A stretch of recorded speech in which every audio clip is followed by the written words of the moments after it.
High, আমি ঐশী। তো কেমন আছো তোমরা সবাই? চলে আসলাম আজকে আবার একটা নতুন মিনি ব্লগ নিয়ে। আমি প্রায় 1 মাস পর আবার মিনি ব্লগ পোস্ট করছি, আর এটা প্রায় পুজোর আগের ব্লগ। আর আমি চলে গেছিলাম দিদির বাড়িতে, ভাবলাম এবার পুজোটা দিদির সাথেই কাটানো যাক।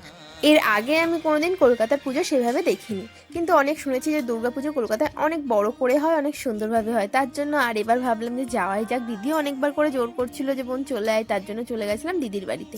আর পুজো, তার জন্য তো একটু রূপচর্চা করতে হয়। গিয়ে পরের দিন সকালবেলাই আমরা বসে পড়েছিলাম রূপচর্চা করতে। তারপরে দিদিরা নেলস করছিল, ভাবলাম আমি কেন বাকি থাকবো, তার জন্য আমিও করে নিয়েছিলাম। এই যে আমার আর দিদি, তো আমাদের দুজনের নেলসটা কেমন লাগছে তোমরা কিন্তু কমেন্ট করে জানিও। দিদি এটাই দেখাচ্ছিল যে আমরা কত কিছু কিনেছি। তারপরে আমরা দুজন মিলে অর্ডার দিয়ে দিলাম মোমো, কারণ আমার খুব মোমোর ক্রেভিং হচ্ছিল। তারপরে এই যে দুজন মিলে অর্ডার দিয়ে দিলাম মোমো, আর 1 প্লেট মোমো দুজন মিলে শেয়ার করে খাচ্ছিলাম।